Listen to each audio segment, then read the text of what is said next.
Good evening friends. चलिए शुरू करते हैं।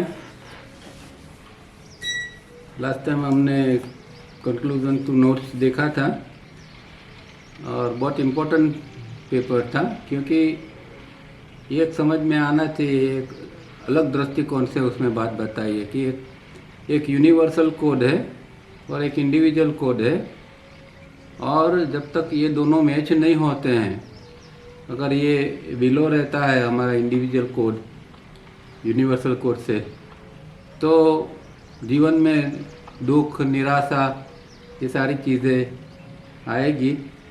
तो हमें किसी भी तरह प्रयत्न करके हमारा इंडिविजुअल कोड को ऊपर उठाना है, ताकि हम जीवन में आगे बढ़ सकें। और आज उसका दूसरा पार्ट है कंक्लूजन टू नोट्स। इसके बाद में एपिलॉग आता है, वो पढ़ेंगे। पर ये जो आज मैं पढ़ने जा रहा हूँ वो ये जो किताब है जेरोक्स, उसके अंदर नहीं होगा। और वो जो प्रिंटेड बुक है डिस्कोर्सेस पार्ट 2, उसके अंदर ये पीडीएफ में भी दिया हुआ है लास्ट पार्ट में, पर शायद ये आपको उसमें नहीं मिलेगा। तो सुनिएगा और फिर देखते हैं। इससे पहले एक दो बात कर लेते हैं कि जैसे कि हम भोजन करते हैं, तो हम जो खाना खाते हैं वो अच्छी तरह उसका पाचन हो जाए, ये बहुत महत्वपूर्ण है। क्योंकि जो पाचन होगा तो ही पूरे शरीर की आगे की जो प्रक्रिया है वो चालू रहेगी। इसके लिए हम नॉर्मली व्यायाम करते हैं, लोग हर प्रकार के व्यायाम करते हैं, चलने जाते हैं और कुछ जिम में जाते हैं, योगा करते हैं वगैरह वगैरह। पर उसके साथ में जो हम श्वास लेते हैं वो हमें पता नहीं कि उसका भी ठीक ढंग से पाचन नहीं होता है। हम तो क्योंकि हमारा ध्यान ही नहीं होता है श्वास के ऊपर, तो वो उसका पाचन हुआ कि नहीं हुआ, और उसका पाचन होता है तो उसकी क्या असर आते हैं वो कुछ हमें पता नहीं होता है। इसलिए हम कभी उसके ऊपर ध्यान ही नहीं देते हैं। तो ये बहुत ज़रूरी है कि हम जो श्वास ले रहे हैं और उसका भी पाचन हो, ताकि उससे जो कुछ और आगे की जो ऊर्जा बनने वाली है वो बन सके। तो यहाँ श्वास का पाचन के लिए हम जो बात करते हैं उसमें ये कोई जो श्वास में जो तत्व है उसकी बात नहीं है। ऑक्सीजन, नाइट्रोजन वगैरह जो हम श्वास में लेते हैं उसके पाचन की बात नहीं है, वो तो शरीर अपने आप में करता रहता है।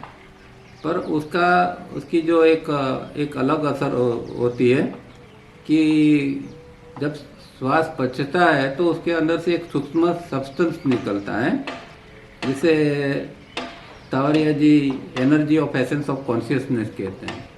तो ये आध्यात्मिक प्रगति के लिए ये एनर्जी बहुत महत्वपूर्ण है। नॉर्मली हर एक व्यक्ति के अंदर थर्ड ग्रेड की ये ऊर्जा होती है, उसको हमें बढ़ा के सेकंड ग्रेड की और फिर आगे फर्स्ट ग्रेड तक ले जाना है। तो आध्यात्मिक प्रगति के लिए ये energy of essence of consciousness की ऊर्जा बहुत ज़रूरी है। वो जब श्वास का पाचन होता है तभी ये ऊर्जा जो है वो अच्छी तरह, ये सब्सटेंस अच्छी तरह निकलता है। और इसके लिए हम जानते हैं कि सबसे अच्छा मार्ग है वो 3 स्टेप रिदमिक ब्रीदिंग। अगर 3SR भी हमारा जितना अच्छा होता है इतना ही अच्छा हमारा ये जो है इसका पाचन होगा, और ये एनर्जी जो है वो ज़्यादा रिलीज़ होगी। तो इसके लिए ये बहुत ज़रूरी है कि हमारा 3 स्टेप अच्छी तरह हो, ताकि ये ऊर्जा हमें ज़्यादा मिले और उसके ऊपर हम आगे इसे आध्यात्मिक काम कर सकें। तो ये 3 स्टेप का महत्व क्या है उसका एक और एंगल से बात करनी थी। अब पढ़ते हैं ये conclusion to notes part 2 printed किताब के अंदर पेज नंबर 371 के ऊपर है। या आपके पास पीडीएफ है उसकी, तो उसके अंदर भी आपको देखना मिलेगा। उसमें कहते हैं buoyant energy of life is created at Muladhar area and pure awareness energy is created at Swadhisthana area in the body. अब ये पेपर भी इम्पोर्टेंट है क्योंकि हमारी जो ऊर्जा है उसके ऊपर ही है। और एक ये पेपर बिल्कुल यूनिक है, आपने कहीं सुना समझा नहीं होगा। इस तरह आगे उसको बात करेंगे कि भाई हम जो एकदम बच्चे थे जब जन्म लेते हैं और जो स्थिति है, तो अध्यात्म में आगे जाके वही स्थिति को हमें लाना है। तो एकदम नया कंसेप्ट आपको लगेगा और ये बहुत इंटरेस्टिंग बात वो कह रहे हैं। तो क्या कहते हैं, buoyant energy of life is created at Muladhar area and pure awareness energy is created at Swadhisthana area। तो तावड़िया जी ने 7 प्रकार की एनर्जी बताई है, उसमें ये जो है वो 2 प्रकार की है, एनर्जी ऑफ लाइफ और दूसरी है प्योर अवेयरनेस की। अब ये दोनों एनर्जी जो है वो हमारे जन्म से ही हमारे अंदर शुरू हो जाती है काम करने की। यहाँ तक कि जन्म होता है वो मोमेंट के ऊपर ही ये दोनों एनर्जी भी हमारे अंदर एंटर होती है। ये एनर्जी कॉस्मिक एनर्जी है और कॉस्मिक एनर्जी हमारे अंदर एंटर होती है। तो हमारा जो एस्ट्रल बॉडी है उसके अंदर मूलाधार और स्वादिष्ठान ये 2 नीचे के चक्र हैं और वहीं से ये एनर्जी एंटर होती है। तो मूलाधार से एनर्जी ऑफ लाइफ एंटर होती है और स्वादिष्ठान से प्योर अवेयरनेस की जो एनर्जी होती है। अब जीवन के जीने के लिए हम अगर समझे तो ये 2 एनर्जी कितनी महत्वपूर्ण है, फंडामेंटल है। चाहे किसी भी प्रकार का जीवन हो, उच्च जीवन हो, निम्न जीवन हो, इवन पशु पक्षी का भी जीवन हो। हालांकि पशु पक्षी के अंदर ये मूलाधार स्वादिष्ठान से नहीं आती है, फिर भी उनके अंदर भी एनर्जी ऑफ लाइफ और एनर्जी ऑफ अवेयरनेस काम तो करती है। क्योंकि एनर्जी ऑफ लाइफ आती है तब तो हमारा जीवन शुरू होता है। जो मोमेंट के ऊपर हम जन्म लेते हैं उसी मोमेंट के ऊपर ये एनर्जी अंदर एंटर होती है तो हमारा जीवन शुरू हुआ ना। तो ये तो एक फंडामेंटल एनर्जी है जिससे तो हमारा जीवन की शुरुआत होती है। और उसके साथ में ही अवेयरनेस भी चाहिए, क्योंकि बिना अवेयरनेस तो कैसे जी पाएंगे। चाहे अलग अलग जो उसकी डिग्री है, जैसे प्राणियों के अंदर बहुत लिमिटेड अवेयरनेस होती है, हमारे अंदर जो है वो उससे ज़्यादा है। और दूसरा हमारे अंदर एक सेल्फ अवेयरनेस भी है जो प्राणियों के अंदर नहीं होती है। तो हम सेल्फ अवेयरनेस से हम आध्यात्मिक प्रगति कर सकते हैं। सेल्फ अवेयरनेस से हम अपने आप को समझ सकते हैं कि मैं कौन हूँ। इसके लिए सेल्फ अवेयरनेस भगवान ने दी है। तो प्राणियों को कोई ज़रूरत नहीं है मैं कौन हूँ जानने की, तो उसके लिए उसके अंदर ये चीज़ होती नहीं है, इसलिए वो सेल्फ अवेयरनेस नहीं होती है। उनके अंदर जीने के लिए ज़रूरी अवेयरनेस होती है। ये जो है बॉयंट एनर्जी है, मतलब फुल एनर्जी है, वो राइज टू टॉप जिसको कह सकते हैं, इस तरह की ये एनर्जी है। दोनों energy they mingle and proceed to fill up the whole human body and become thus the energy of third और सेकंड और first grade of energy of essence of consciousness. तो अभी जो हमने बात की वही जो energy of essence of consciousness जो है उसके जो 3 ग्रेड है, थर्ड, सेकंड एंड फर्स्ट। तो थर्ड ग्रेड तो सामान्य आदमी जन्म लेता है तो उसके अंदर ये थर्ड ग्रेड की एनर्जी बनती है। तो ये पहले 2 एनर्जी आती है, लाइफ और अवेयरनेस की एनर्जी, और फिर दोनों जब मिंगल होते हैं, एक दूसरे के साथ जुड़ जाते हैं, तब इसमें से जाके एक नई एनर्जी बनती है जिसको energy of essence of consciousness कहते हैं। और सामान्य रूप से जब हमारा जन्म होता है तो थर्ड ग्रेड की एनर्जी हम इसको लेके आते हैं, और ये फिर पूरे बॉडी जो है हमारा ह्यूमन बॉडी है उसको फिलअप कर देता है, उसको भर देता है, ताकि फिर हम अच्छी तरह जीवन जी सके। The energy of life is cool, but the energy of pure awareness is hot at the source. Refer diagram. अब दोनों एनर्जी है उसकी एक विशेषता भी है। एक एनर्जी है वो कूल है, मतलब ठंडी है, और दूसरी एनर्जी जो है वो गर्म है। तो एनर्जी ऑफ लाइफ है वो कूल है, और जो अवेयरनेस की एनर्जी है वो हॉट है। और ये डायग्राम के अंदर उन्होंने ये चीज़ें बताई हुई है। वॉच एन इन्फेंट और a small child, it is buoyant, that is full of energy and is not inclined to either brooding or daydreaming and lives in the present, enjoying every minute of life in whatever it does. अब ये बच्चे जब होते हैं, क्योंकि ये जब हम एकदम जन्म लेते हैं तो ही ये एनर्जी आ जाती है, तो ये दोनों एनर्जी हमारे अंदर आती है और तीसरी भी बनती है। तो अगर हम बच्चे को देखते हैं तो वो फुल ऑफ एनर्जी होते हैं, उसके अंदर क्योंकि उसके अंदर ये डे ड्रीमिंग और ब्रूडिंग चालू नहीं हुआ है, तो उसके अंदर लीकेज नहीं है।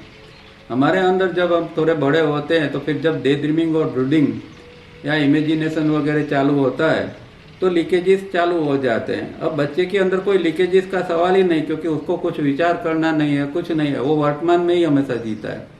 बच्चा कभी भी न भूतकाल में जीता है न भविष्य में जीता है, ही remains in present moment always. तो इसके लिए वो इसके अंदर एक एनर्जी हमेशा भरी हुई रहती है, सप्लाई उसका हमेशा कंटिन्यू रहता है और वो जीवन की हर एक क्षण को जो है वो एंजॉय कर सकता है।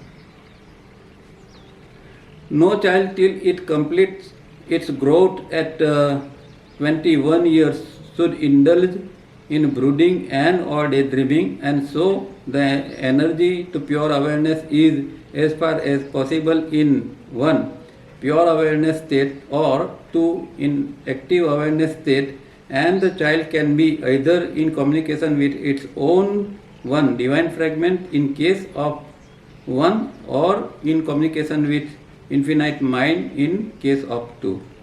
अब ये यहाँ इम्पोर्टेंट बात बताते हैं कि एक सबसे इम्पोर्टेंट बात क्या है कि बच्चा थोड़ा बड़ा होता है तो वो एक इसका सबसे पहले इमेजिनेशन स्टार्ट होता है और उसके बाद में थोड़ा और बड़ा होता है तो डे ड्रीमिंग और फिर ब्रूडिंग वगैरह चालू होता है।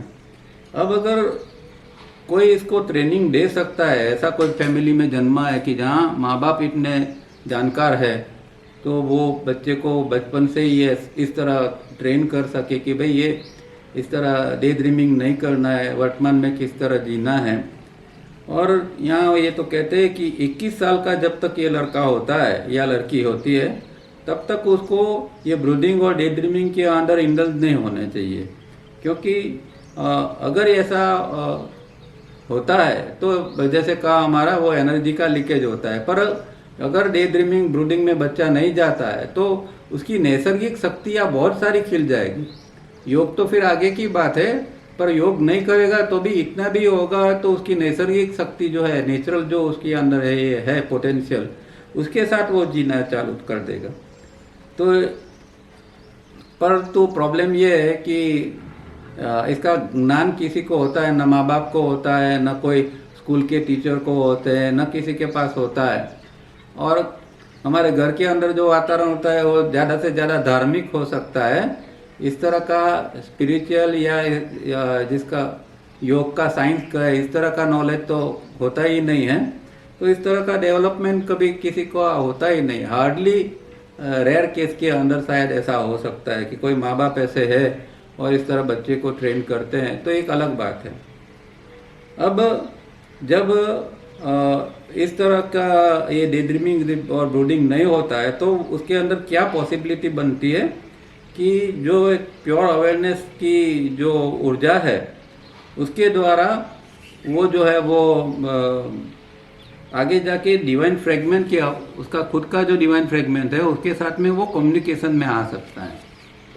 और दूसरी जो है, दो स्टेट है, एक प्योर अवेयरनेस का स्टेट है और दूसरा एक्टिव अवेयरनेस का स्टेट है। याद रखना है हमें, एक प्योर अवेयरनेस का स्टेट, दूसरा एक्टिव अवेयरनेस का स्टेट। अब प्योर अवेयरनेस का स्टेट होगा तो वो डिवाइन फ्रेगमेंट के साथ में कम्युनिकेट कर पाएगा, और अगर एक्टिव अवेयरनेस का स्टेट होगा तो वो इन्फिनाइट माइंड या चित्ती के साथ वो कम्युनिकेट कर पाएगा।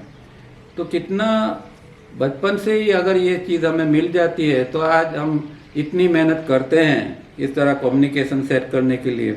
आज हमारा न इन्फिनाइट माइंड के साथ कम्युनिकेशन है, न हमारा डिवाइन फ्रेगमेंट के साथ, आत्मा के साथ कम्युनिकेशन है, कुछ नहीं है हमारे अंदर, और हमें शुरुआत से ही मेहनत करनी पड़ती है। तो इस तरह अगर कुछ ट्रेनिंग दी जाए तो हो सकता है कि ये एक नेचुरल बेनिफिट जब बच्चे बड़े होते हैं तो उनको मिल जाए, और वो कम्युनिकेशन के साथ में जीना चालू कर दे, तो फिर कोई जीवन के अंदर प्रश्न ही नहीं उत्पन्न होंगे। क्योंकि प्रश्न उत्पन्न होंगे तो वो या तो डिवाइन फ्रेगमेंट से गाइडेंस ले लेगा, या तो फिर इन्फिनाइट माइंड से गाइडेंस ले लेगा, और वो जीवन में आसानी से प्रगति करता जाएगा। ये बहुत महत्वपूर्ण पॉइंट है जो हमारे अंदर एक इसका लैकिंग है, क्योंकि हमें बचपन से इस तरह का कोई न ट्रेनिंग न माहौल कुछ भी नहीं मिला है। और धार्मिक माहौल मिलता है, उससे कुछ बच्चे का कल्याण नहीं होगा, उससे तो कई बार और ज़्यादा वो रिजिड हो जाता है, पेनेटिक हो जाता है, और दूसरे प्रॉब्लम्स उसके अंदर आते हैं। तो जो अध्यात्म का ज्ञान है वो बचपन से मिले, ये बहुत जरूरी है। But as long as the energy of pure awareness is pervading in the child's body, the chances are that the energy of the essence of consciousness first grade is pervading, and so the link is with the inner divine fragment in the case of 1 above, or in case of 2 above is in link with infinite mind. तो यहाँ कहते हैं कि भाई जब ये ऐसा होता है तो ये प्योर अवेयरनेस की जो ऊर्जा है वो व्यापक रूप में उसके अंदर, इसके बॉडी के अंदर, बॉडी मतलब बॉडी माइंड या बॉडी ब्रेन सिस्टम, इसके अंदर उसके अंदर वो परवेड हो जाएगी, व्यापक रूप से वो फैल जाएगी। और इससे ये हो सकेगा कि ये एनर्जी ऑफ कॉन्शियसनेस है वो फर्स्ट ग्रेड की एनर्जी उसके अंदर काम करनी चालू कर देगी। इसका फ़ायदा ये होगा कि वो ये दो रूप से वो कम्युनिकेशन में आ पाएगा, या तो डिवाइन फ्रेगमेंट के साथ में इन केस ऑफ 1, मतलब कि प्योर अवेयरनेस का स्टेट होगा तो वो डिवाइन फ्रेगमेंट के साथ में कम्युनिकेशन में आएगा। और अगर वो दूसरे स्टेट में, मतलब जो एक्टिव अवेयरनेस का जो स्टेट है उसके अंदर वो आएगा तो वो इन्फिनाइट माइंड के साथ में वो कम्युनिकेशन में आ पाएगा। तो उसको कुछ मेहनत करने की ज़रूरत ही नहीं पड़ती है। जब ये चीज़ें बंद हो जाती है, गलत रूप से सोचना, और गलत रूप से सोचना बंद होता है तो श्वास भी अपने आप में नॉर्मल हो जाता है, श्वास भी अपने आप में रिदम में आ जाता है। उसको तो रिदमिक ब्रीदिंग करने की भी ज़रूरत नहीं पड़ती है, क्योंकि रिदम उसके अंदर है ही, वो रिदम लेके ही आता है, या उसका जो ब्रीदिंग, थिंकिंग सब कुछ वो रिदमिक रूप में होता है। तो ये इतना इसके लिए, ऐसे बच्चों के लिए आसान हो जाता है कि उसको कोई ज़्यादा अध्यात्म के लिए कुछ ज़्यादा करने की ज़रूरत ही नहीं पड़ती है। इस तरह ये बच्चा जी सकता है और आगे बढ़ सकता है, क्योंकि उसके अंदर ये फर्स्ट ग्रेड की energy of essence of consciousness चालू हो गई है। इसलिए this is the natural state in which we are born. अब ये इम्पोर्टेंट बात है, हम जन्म लेते हैं तो इसी स्टेट के अंदर जन्म लेते हैं कि जिसके अंदर हमारा या तो हम प्योर अवेयरनेस स्टेट होता है या हमारा एक्टिव अवेयरनेस का स्टेट होता है। तो जब एकदम छोटे होते हैं, हमारा 9 महीने, पहले 9 महीने के जो हमारा जो जीवन होता है उसके अंदर खास करके हम एकदम यही स्थिति के अंदर होते हैं, हमारा आत्म तत्व के साथ जुड़े हुए होते हैं, या तो फिर हम चित्ती शक्ति के साथ जुड़े होते हैं। और इसीलिए बच्चा का जो स्पीड में जो प्रोग्रेस होता है फिजिकल लेवल का, खास करके वो इसके अंदर जो नई नई चीज़ें बनती है, टिश्यूज़ वगैरह जो डेवलप होते हैं, नर्वस सिस्टम, सारी सिस्टम डेवलप होती है। इसका यही कारण है कि उसके अंदर ये जो है इस स्थिति के अंदर है, नेचुरल स्टेट के अंदर है। और हम सब जब एकदम बच्चे थे, इन्फेंट थे, उस समय ये हमारी भी यही स्थिति थी। आज हम तरस रहे हैं कि भाई डिवाइन फ्रेगमेंट का दर्शन हो जाए, हम डिवाइन फ्रेगमेंट के साथ कम्युनिकेशन में आ जाए, इन्फिनाइट माइंड के साथ कम्युनिकेशन में आ जाए। वो तो स्थिति हमारे अंदर बनी हुई थी, भगवान ने ये तो एक गिफ्ट के रूप में हमें दी थी। पर कम नसीबी देखो हमारी कि ये जो हम संसार में, जिस संसार में जीते हैं, उस संसार में ये सारी चीज़ें जो है वो हमसे छीन ली गई, हमारे से ये चीज़ें दूर हो गई। और आज इसकी चीज़ के लिए हमें कितना कुछ करना पड़ता है, भटकना पड़ता है, कठिन तपस्या, साधना, ये सब करना पड़ता है। ये चीज़ भगवान ने दी थी, अगर वो किसी हालत में मेंटेन हो सकती तो फिर आज हमें और कुछ करने की ज़रूरत नहीं पड़ती। That is a tragedy.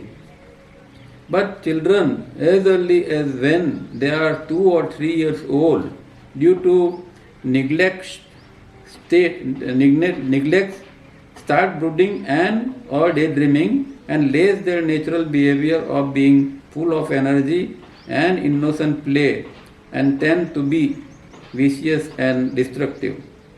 अब यही है कमनसीबी के ये जब बच्चा 2-3 साल का बड़ा होता है तो उसके अंदर ये ब्रूडिंग डे ड्रीमिंग चालू हो जाता है, क्योंकि जो माहौल में जी रहा है तो वहाँ सबके अंदर सबके माइंड में यही चल रहा होता है, तो वो भी उसका माइंड भी फिर इसी तरह काम करने लगता है, उसके अंदर भी डे ड्रीमिंग ब्रूडिंग वगैरह चालू हो जाता है। फिर वो लेस नेचुरल उसका स्टेट बन जाता है, वो लेस नेचुरल बिहेवियर उसका बीइंग का बन जाता है, और जो वो इनोसेंट जो था, वो इनोसेंट प्ले था उसके अंदर, वो सब निकल जाता है और वो एक विशियस चीज़ के अंदर आ जाता है, डिस्ट्रक्टिव फिर धीरे धीरे करके बन जाता है। तो ये एक समस्या है। इसीलिए तावरिया जी कहते थे कि बच्चे जितने छोटे होते हैं, अगर इसको आप 3 स्टेप रिदमिक ब्रीदिंग सिखाओगे तो उसका वो बहुत जल्दी पकड़ लेगा, क्योंकि उसके अंदर बहुत अभी छोटी उम्र में बहुत सारी चीज़ें खराब नहीं हुई है। वो अगर बचपन से चालू कर देता है तो जो तो थोड़ा बहुत उसके अंदर जो खराबी आ गई है वो चीज़ें निकल जाएगी और वो जो है उसका डेवलपमेंट फास्ट चालू हो जाएगा। पर ये ज़रूरी है कि ये ब्रूडिंग डे ड्रीमिंग उसके अंदर चालू न हो जाए, या एकदम अगर होता भी है तो उसके अंदर एक प्रकार की जागृति आ जाए कि देखो मेरे अंदर ये डे ड्रीमिंग ब्रूडिंग चल रहा है। अभी हमें क्या करना पड़ता है, यही करना पड़ता है कि अगर डे ड्रीमिंग ब्रूडिंग आते हैं तो हमें बार बार अवेयर होना पड़ता है कि नहीं, ये चीज़ में हमें नहीं जाना है, हमको इससे परे होना है, तो यही करना पड़ता है। तो ये अगर एकदम बचपन से होता तो इतनी दिक्कत ना आती। In case of one above, the child is blessed with intuition of high order, and in case of 2 above, the child is blessed with insight of high order. अब अगर बच्चा या व्यक्ति जो है वो डिवाइन फ्रेगमेंट के साथ जुड़ता है तो उसके अंदर इंट्यूशन की का जो हाई ऑर्डर है, इंट्यूशन की जो शक्ति है वो उसके अंदर चालू हो जाती है। और अगर वो दूसरे स्टेट के अंदर है, मतलब कि इन्फिनाइट माइंड के साथ में है, तो वो उसके अंदर इंसाइट का उसको एक ब्लेस मिलता है कि इसके अंदर इंसाइट हाई ऑर्डर में चालू हो जाता है।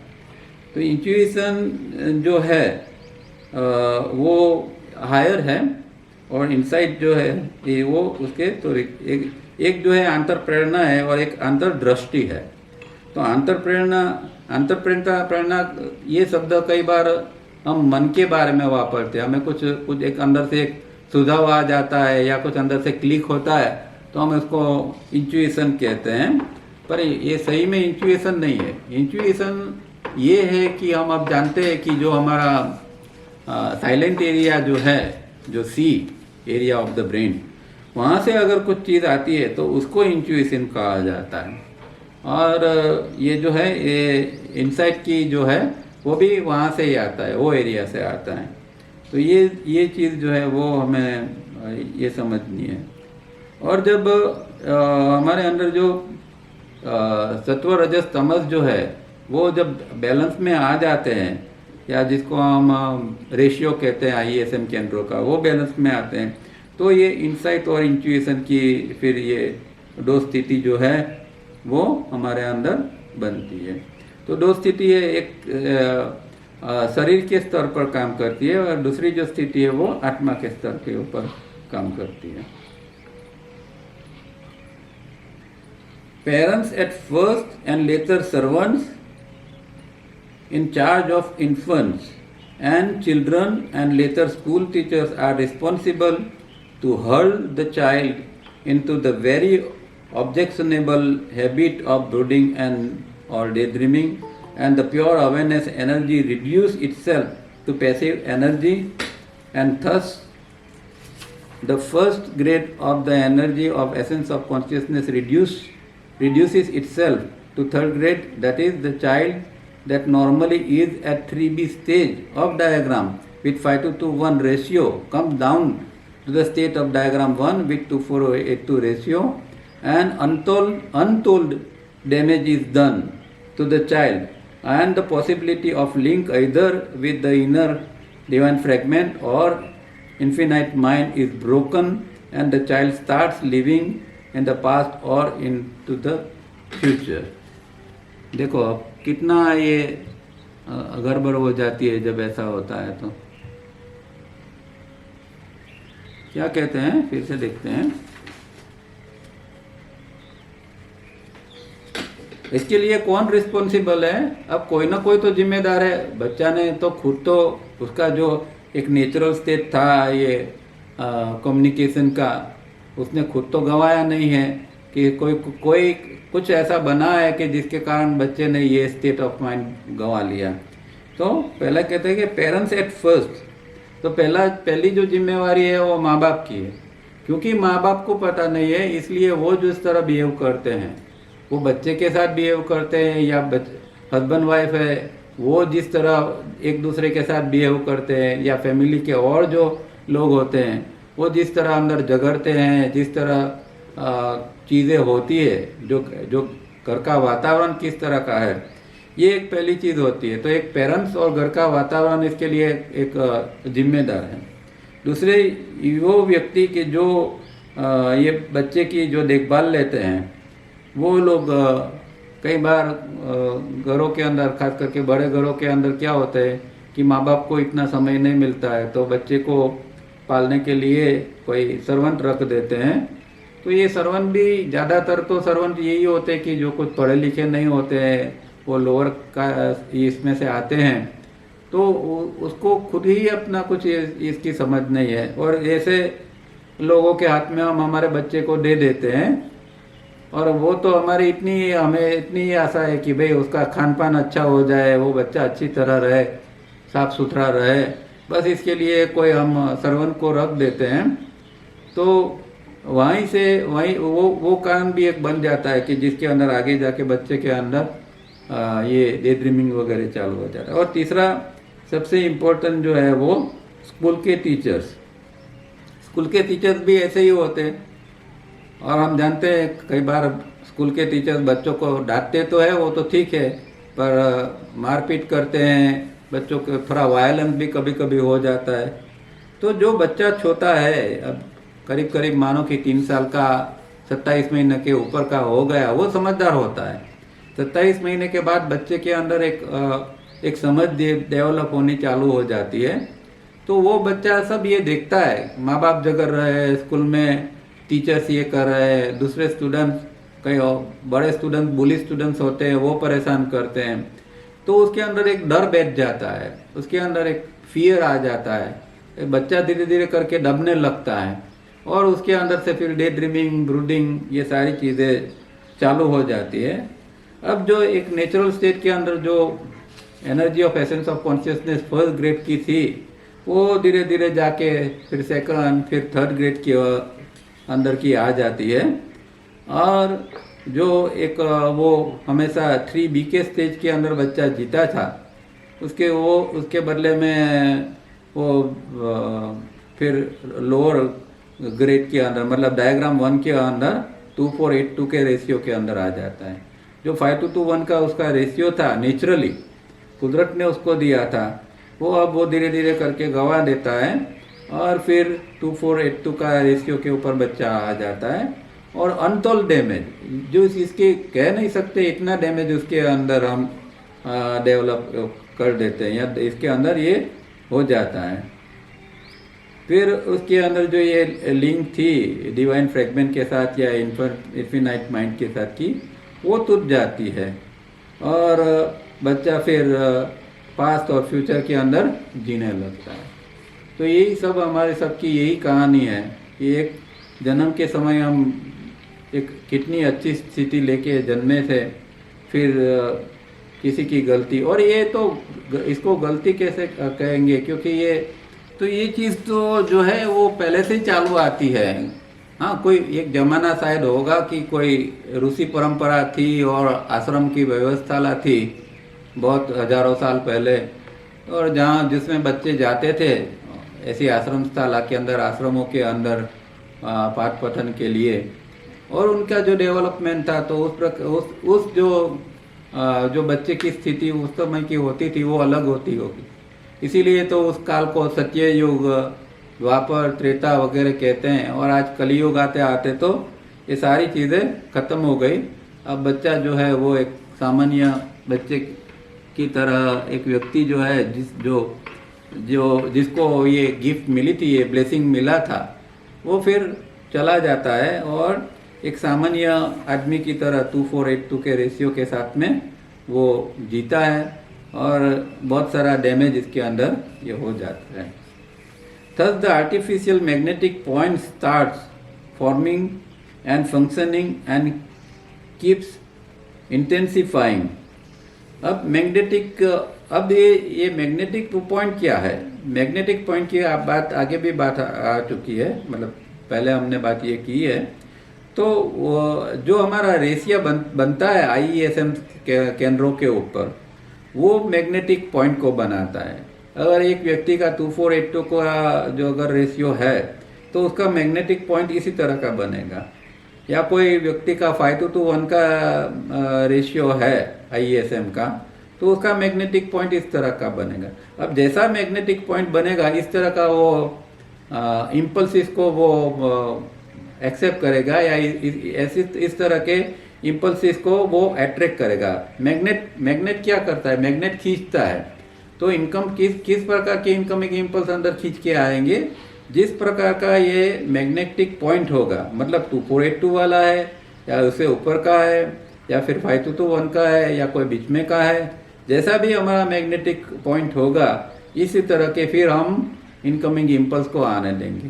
तो अगर लो लेवल का 2482 का ये मैग्नेटिक पॉइंट है, तो ऐसे व्यक्ति के अंदर कभी अच्छे विचार या अच्छी चीज़ आने के इस प्रकार के उच्च प्रकार के इनकमिंग इम्पल्स नहीं आएंगे, और जो इनकमिंग आएगा उसी प्रकार उसको जीना पड़ेगा, उसी प्रकार उसकी सोच होगी। तो गड़बड़ी इस तरह हर जगह पर इसी कारण होती है कि ये फंडामेंटली चीज़ जो है वो नहीं रही है, और जो डेवलपमेंट हुआ तो वो कहाँ जाके अटका, वो एकदम लोअर लेवल पर अगर हो गया तो फिर वो व्यक्ति इसी तरह जिएगा, और उसका मैग्नेटिक पॉइंट जो है वो भी इसी तरह बनेगा। तो हम मैग्नेटिक पॉइंट को अगर बदल सकते हैं तो हमारा जो है वो हम स्ट्रक्चर को बदल सकते हैं, स्पेक्ट्रम को बदल सकते हैं, और पूरा जीवन फिर बदल जाता है। This is true in 25% of all children born all over the world, except when karmic depths, unavoidable, take their toll in producing spastic and or backward underdeveloped children. अब पूरी दुनिया जो है उसके अंदर से 25% के बच्चों के अंदर तो यही चीज़ें बनती रहती है, और ये जो है जो 2482 के रेशियो के अंदर ज़्यादातर बच्चे धीरे धीरे करके आ जाते हैं। पर कई लोग ऐसे होते हैं कि उनका एक कार्मिक डेप्थ भी होता है कि जिसको हम अवॉइड नहीं कर सकते। कार्मिक डेप्थ मतलब क्या है कि भाई जो कुछ पूर्व जन्म में हमने कुछ गलती की होगी, जो किया, अच्छा बुरा जो किया, उसके कारण जो चीज़ जो हमारे सामने आती है, और अगर गलत किया है तो कार्मिक डेप्थ के रूप के हमारे सामने आती है, तो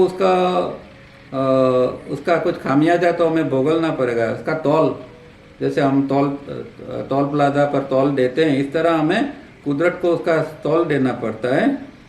और जो स्पास्टिक मतलब कि जो कमज़ोर इस तरह की जो अवस्था उत्पन्न होती है, या मन बुद्धि की अवस्था होती है, या बैकवर्ड टाइप की है, मतलब कि पिछड़ा हुआ बच्चा, तो इस तरह का फिर बच्चा धीरे धीरे करके डेवलप होता है।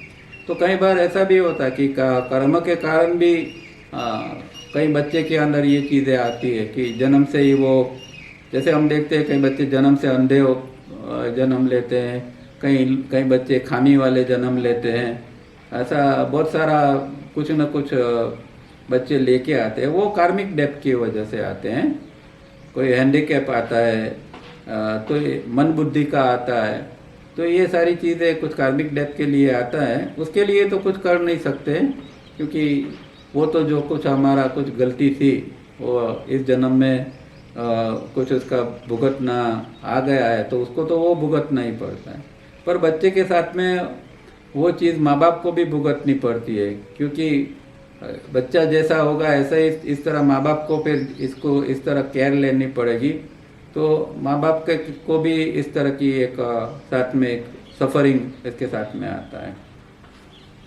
सो इन 95 of cases artificially formed magnetic point is superimposed over the original design, and so the artificial design and spectrum start functioning, and the structure is so developed, that is the structure of the qualities of the qualities of the brain and body system consisting of tamas and rajas and hardly of sattva। अब इस तरह के 95 cases के अंदर तो क्या है कि ये जो आर्टिफिशियली मैग्नेटिक पॉइंट डेवलप हुआ, जिस तरह के हमारा IESM केंद्र का रेशियो इस तरह हुआ, वो सुपर इम्पोज हो जाता है किस चीज़ के ऊपर, जो हमारा ओरिजिनल डिज़ाइन था।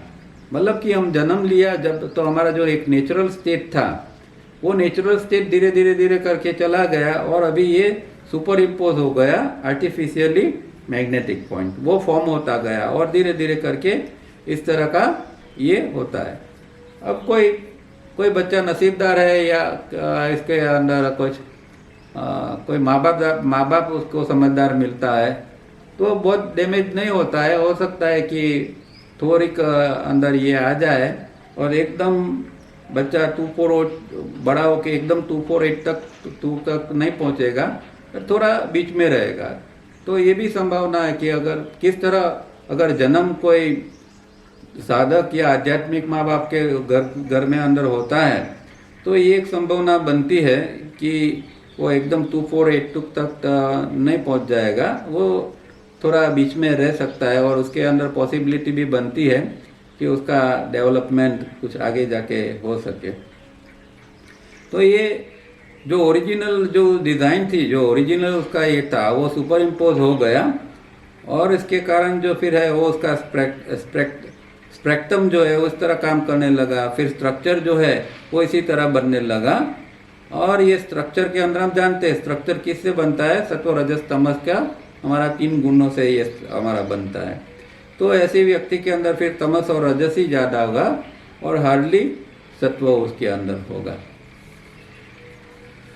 True, this can be also attributed to karmic depth, but this karmic depth is unavoidable. That is, as Buddha and sage Patanjali have said, pain which is yet to come can be warded off, and so such karmic depth is within our means and ability to help the child to avoid to a large extent.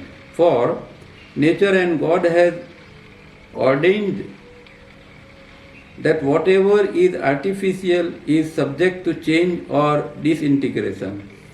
चलो, एक अच्छी बात तो ये है इसके अंदर कम से कम कि अगर हम ये जो चीज़ आर्टिफिशियली बनती है, तो वो चीज़ के अंदर ऑल्टरेशन की एक संभावना बनती है। जो चीज़ ओरिजिनल आई है उसके अंदर हम कभी भी ऑल्टरेशन नहीं कर सकते हैं। तो ये चीज़ आर्टिफिशियली बन गई, आर्टिफिशियली मैग्नेटिक पॉइंट इस तरह जो बना है, उसको हम इसके ऊपर, और मानो कि वो कोई कार्मिक डेप्थ के कारण बना है, किसी भी कारण बना है, फिर भी हम उसके ऊपर काम कर सकते हैं।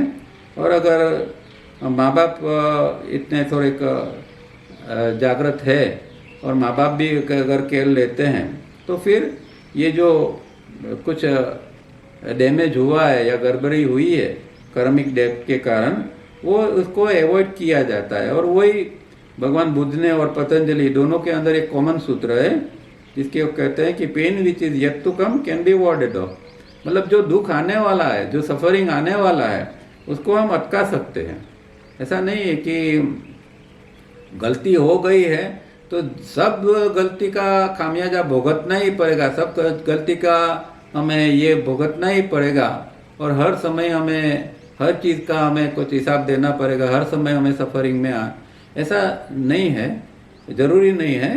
उसके अगर हम कुछ करते हैं, मतलब कि हमारा स्ट्रक्चर को चेंज करते हैं, ये आर्टिफिशियल मैग्नेटिक पॉइंट को हम चेंज करते हैं, तो फिर हो सकता है कि जो जिस तरह जो कर्मा बना है, कुछ कर्मा ऐसे होते हैं कि जो उसको भुगतना पड़ता है, पर कुछ कर्मा ऐसे होते हैं कि जिसको इस तरह अवॉइड किया जाता है, क्योंकि ये भगवान का एक ठहराव है, इस तरह का उसने बताया, एक ऑर्डेन्ड है कि जो आर्टिफिशियल चीज़ बनी है उसको हम चेंज कर सकते हैं, उसको डिसइंटीग्रेट भी कर सकते हैं।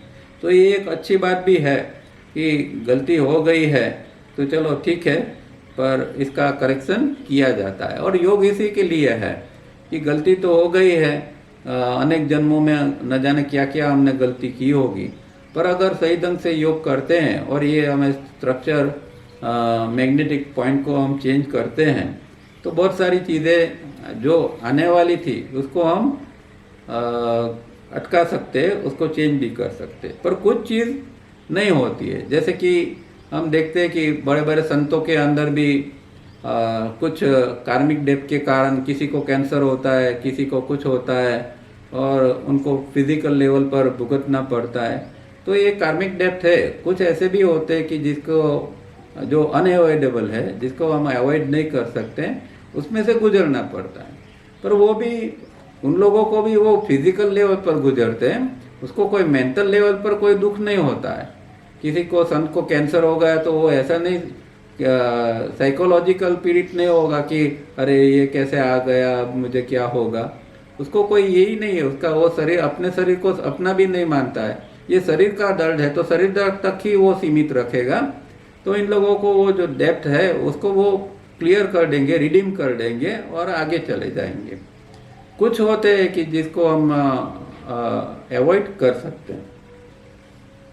So we realise that we are mostly all born into the state of pure awareness, that is with the energy of essence of consciousness first grade, that is born as per diagram 3b stage and able to live by one intuition or by insight, and so with the possibility of communication with our inner divine fragment or infinite mind। तो फिर से वही बात करते हैं कि भाई ये हकीकत में तो हम अब हमें रियलाइज होता है कि भाई हम तो इसी तरह एक प्योर अवेयरनेस के साथ हमने जन्म लिया था और energy of essence of consciousness उस समय हमारे पास फर्स्ट ग्रेड की थी। और जो हमारा एज पर डायग्राम हमारा 3B का स्टेज था। आज 3B का स्टेज कितना ऊंचा माना जाता है कि पृथ्वी पर कुछ कम लोग होंगे कि जो 3B के स्टेज के अंदर जीते होंगे, क्योंकि भगवान बुद्ध थे वो हमेशा 3B के स्टेज के अंदर जीते थे, ऐसे तावड़िया जी ने कई बार कहा है। तो आज तो ऐसे कितने होंगे कि ये 3B के स्टेज के अंदर जीते होंगे। ऐसे वही चीज़ हमें जैसे मुफ्त में हमें तो मिल गई थी जन्म के साथ में, वो 3B का स्टेज लेके ही आए थे, पर वो नहीं रहा। और वो नहीं रहा तो फिर जो हमारे अंदर इंट्यूशन और इंसाइट की जो पॉसिबिलिटी थी वो भी नहीं रही। और फिर कम्युनिकेशन जो हमारा डिवाइन माइंड के साथ, डिवाइन फ्रेगमेंट के साथ था, या डिवाइन माइंड या इन्फिनाइट माइंड के साथ था, वो कुछ नहीं रहा। हम एकदम नॉर्मल बन गए हैं अभी, और जैसे हमें फिर से शुरुआत करके वही स्टेज पर पहुंचना है। तो इसके लिए तो हम यही प्रार्थना कर सकते हैं कि भाई ऐसा नया जन्म मिले, कि भाई कोई ऐसी अच्छी जगह मिले कि जहाँ कम से कम ये सारी चीज़ें हो, ऐसी दिक्कत वाली चीज़ें, और थोड़ी आसानी हो जाए साधना के लिए, प्रगति के लिए। पर फिर भी ऐसा जन्म तो मिलेगा, उसका आधार तो हम इस जन्म में कितना हमने काम किया इसके ऊपर ही रहेगा। अगर इस जन्म में कुछ काम करते हैं तो फिर हो सकता है कि कोई और अच्छे घर में जन्म मिल जाए जहाँ कोई आध्यात्मिक वातावरण हो और हमारी आगे प्रगति हो सके। If we slowly drift away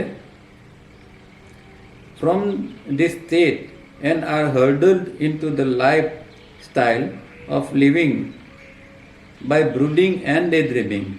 It is a state that can be normally remedied and altered to our advantage, and we may not keep living with our so-called destiny, which is surely avoidable. फिर से यहाँ थोड़े के हमें आश्वासन देते हैं, दिलासा देते हैं कि भाई ऐसा नहीं है कि चलो ये कुछ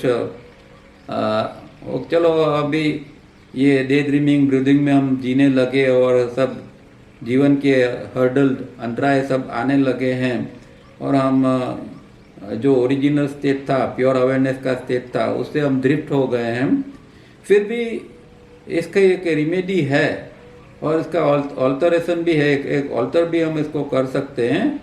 और इसका एक एडवांटेज ये है कि हम अगर ऐसा कर सकते हैं तो सो कॉल्ड डेस्टिनी जो है, जो तथाकथित जिसको हम प्रारब्ध कहते हैं,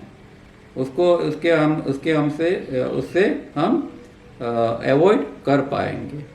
तो फिर यही बात है कि अब कितनी ताकत से, कितने जोर से हम योग करते हैं, जितनी, क्योंकि यही एक रेमेडी हमारे पास है इसको चेंज करने के लिए।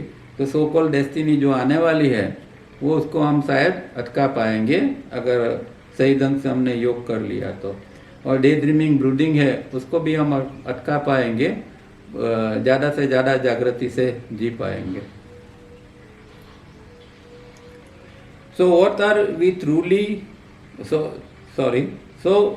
we trying to accomplish at this later hour in life is to return to our original state at birth. यहाँ शब्द यूज किया है लेट आवर इन लाइफ, तो सही है, ये तो लेट आवर ही है लाइफ का। तो लेट आवर इन लाइफ जो है हमारा अभी लेट तो हो ही गया है, फिर भी इस समय भी अगर हम कुछ कर सकते हैं तो फिर वो रिटर्न जो ओरिजिनल स्टेट था बर्ड का, उसके अंदर हम फिर से रिटर्न हो पाएंगे। This is God and nature's great blessing of letting us be born in the higher state, your original face before your parents were born, as Zen master says. तो एक कुदरत की फिर भी एक कृपा है कि हम वो जो जिस तरह जो हमने जन्म लिया था उस स्टेज के अंदर फिर से हम जा सकते हैं। और इसीलिए ज़ेन के अंदर कहते हैं कि तुम्हारा माँ बाप ने जन्म लिया उससे पहले तुम्हारा जो ओरिजिनल फेस था तो वो तो पहले से ही है। तुम्हारा माँ बाप ने जन्म लिया उससे पहले ही तुम्हारा ओरिजिनल फेस है। तो ओरिजिनल फेस मतलब क्या?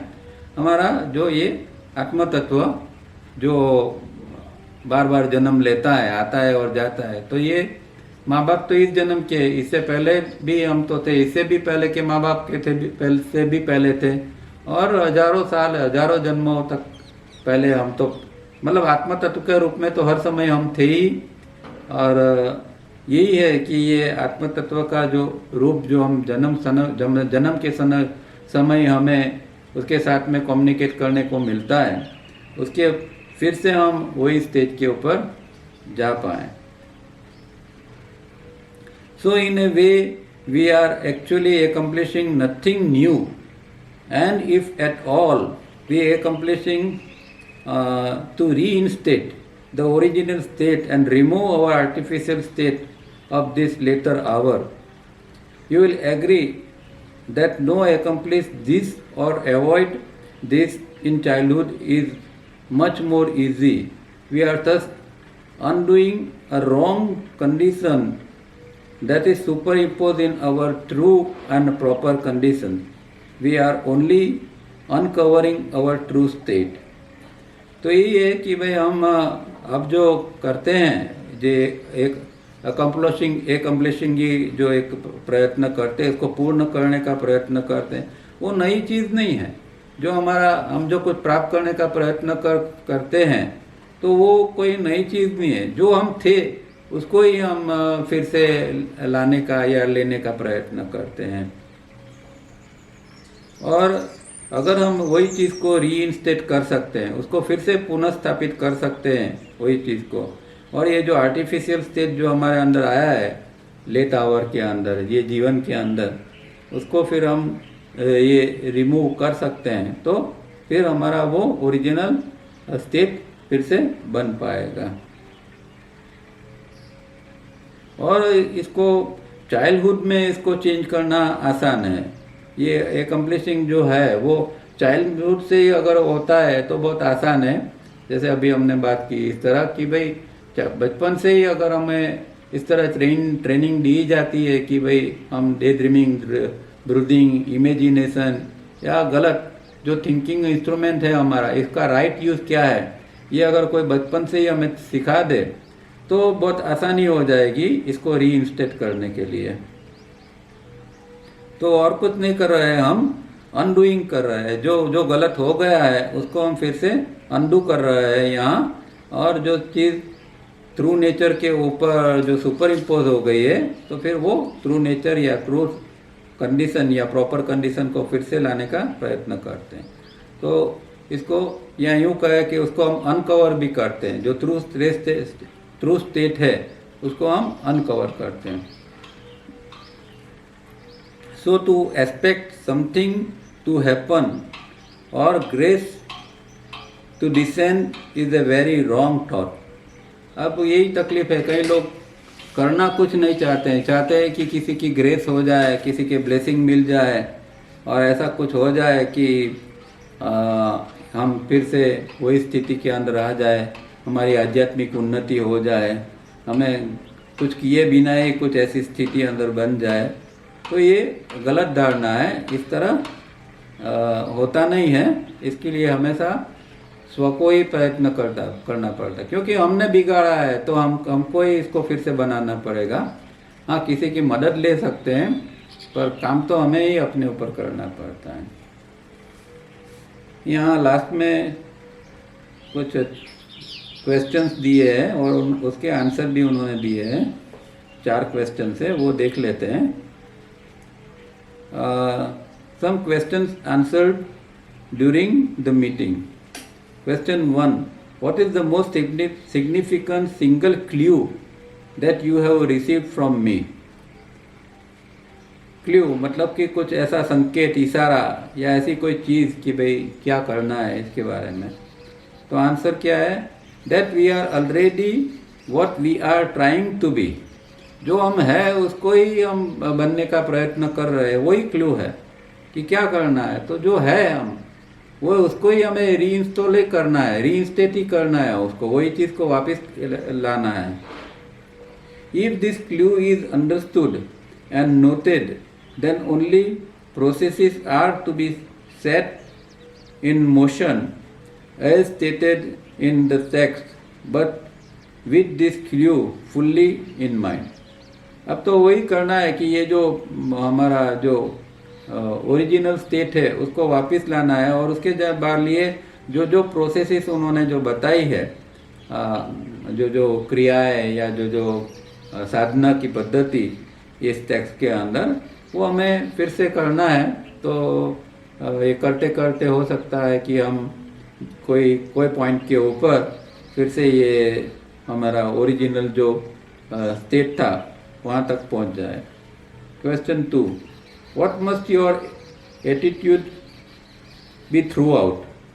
तो throughout attitude क्या है आपका, किस तरह का आपका अभिगम है? तो कहते हैं कि भिक्षु empty the boat of all past reading, doing and hearing. जो कुछ हमने सुना है, समझा है, जो कुछ पढ़ा है, वो धीरे धीरे करके खाली हो जाओ, उससे मुक्त हो जाओ। क्योंकि बच्चा जन्म लेता है तो कुछ लेके नहीं आता है, इस तरह का कोई ज्ञान लेके नहीं आता है, वो तो एक नेचुरल स्टेट में आता है जो खाली है, जो वॉइड है।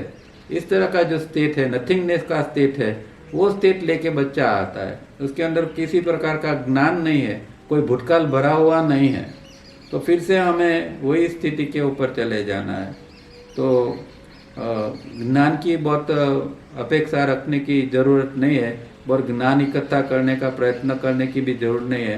जितना हो सके इतना हमारे ओरिजिनल स्टेट के साथ में कितना जी सकते हैं, कितना जागृति के साथ रह सकते हैं और कितना रिदमिक ब्रीदिंग हमारा चलता है दिन भर में, तो इतना करना भी काफ़ी रहेगा।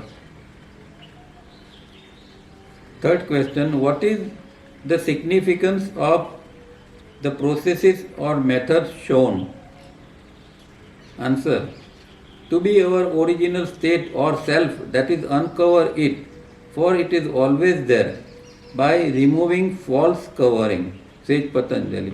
तो जो पतंजलि ने कहा है कि भाई हमें जो हमारा सेल्फ है उसको ही हमें अनकवर करना है, जिसके ऊपर हमने गलत जो कवरिंग हमारा हो गया, फॉल्स कवरिंग हो गया है, वो कवरिंग जो है उसके ऊपर जो एक आवरण आ गया है, वो आवरण को ही हमें निकाल देना है, तो फिर से हम वो ओरिजिनल स्टेट के ऊपर जा पाएंगे।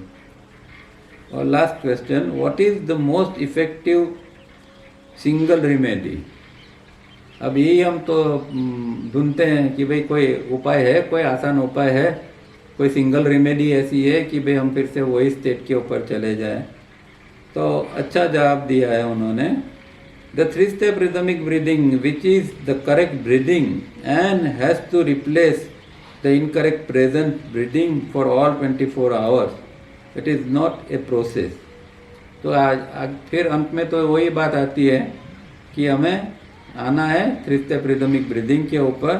सबसे आसान तरीका यही है कि जिस रिदम से हमने जन्म लिया था, क्योंकि तावरिया जी कहते थे कि हम यही रिदम से जन्म लेते हैं, तो वही रिदम को फिर हम री एस्टेब्लिश कर लेते हैं, तो फिर वही स्टेट के ऊपर, जन्म के समय का स्टेट, ओरिजिनल स्टेट के ऊपर चले जाएंगे।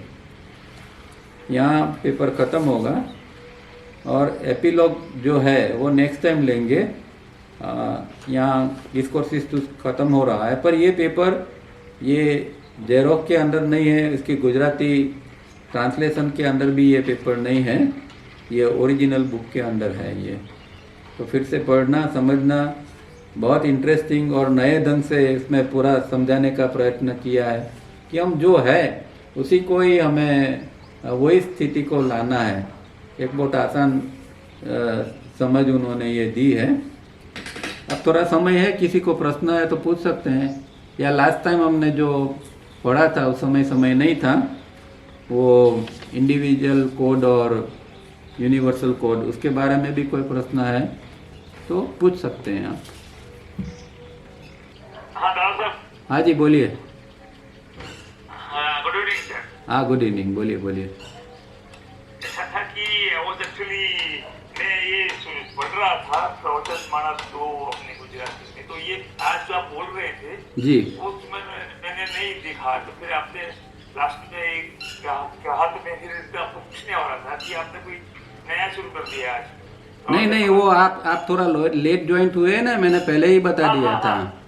मैंने लेट ज्वाइन हुआ। ये ख्याल कि ये हमारी की जो कवरिंग जो हम कहते हैं, बॉडी कवरिंग तो है, हाँ, लेकिन बॉडी का जो कवरिंग है उसका कॉज जो है वो हमारा आर्टिफिशियल मैग्नेटिक सेंटर का, हमारा जो जन्मों का एक पॉइंट ये जो जमा हुआ वही है।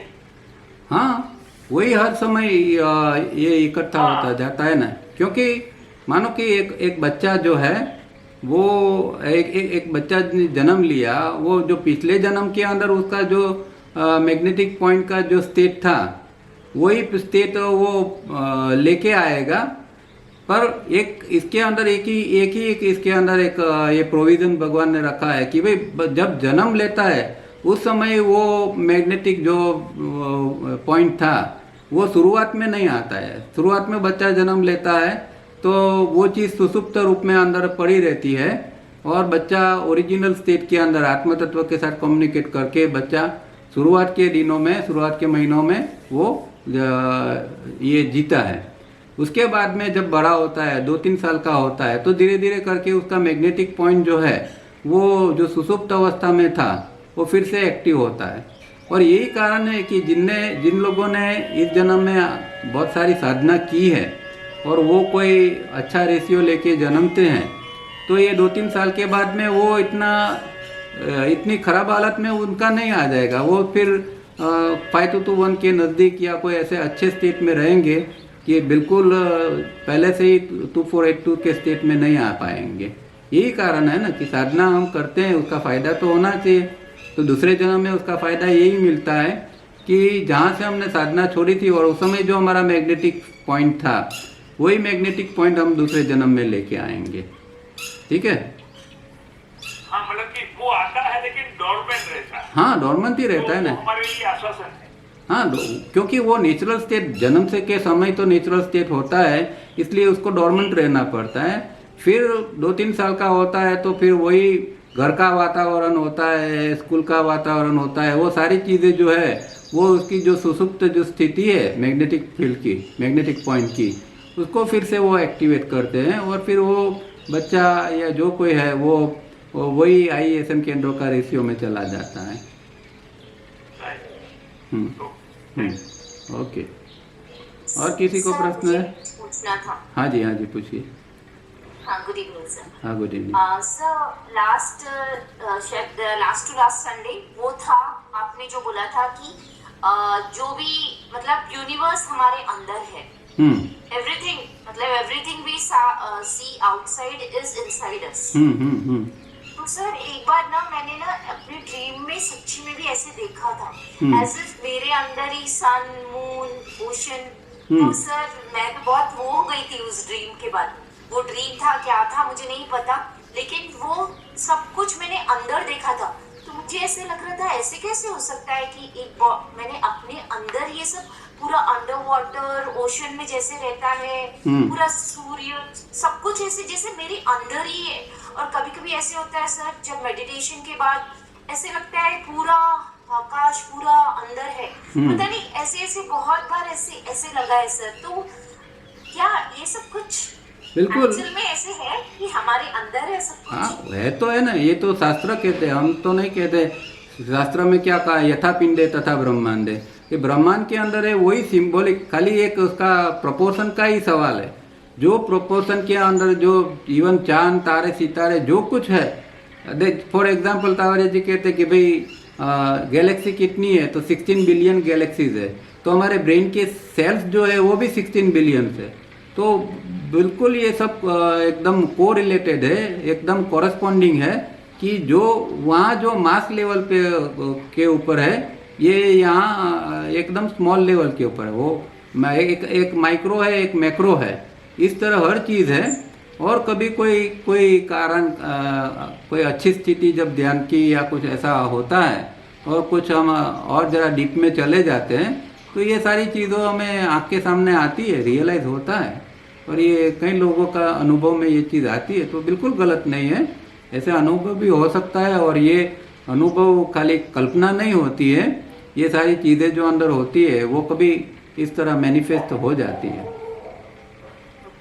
Okay sir, thank you sir. Okay, ठीक है, तो यहाँ रुकते हैं।